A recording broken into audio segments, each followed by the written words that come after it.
Well, that's the way I started the talk. And there were 4 Muslim women that met me at the stairs after the talk and said, "Mr. Scott, can we get our picture made with you?" And I said, "Well, certainly." But I said, "Hear my heart.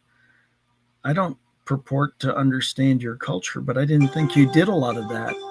And they said, "Oh, we don't."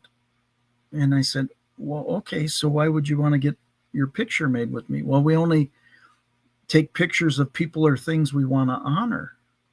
And I said, "Well, that's very nice. Why would you want to honor me?" And they said, "Because you made us cry." And I said, "Okay, now that's really weird. You want to honor me because I made you cry?"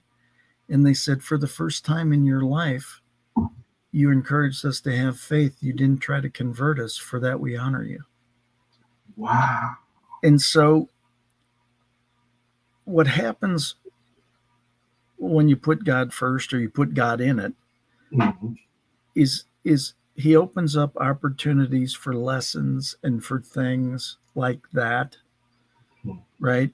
And those, then I went back to my hotel room and did some research and found out Singapore was a 10% Christian country.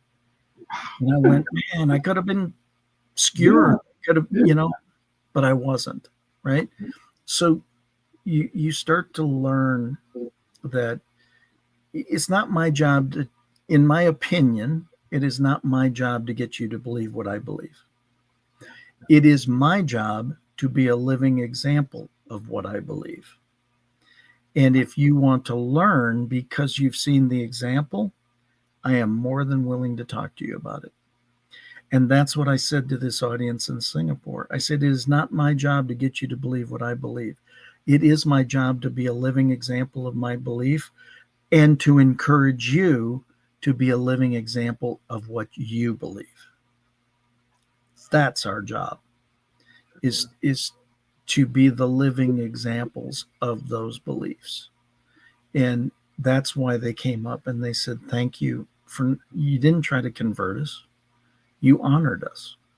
You encouraged us to believe what we believe, but be proud and examples of that."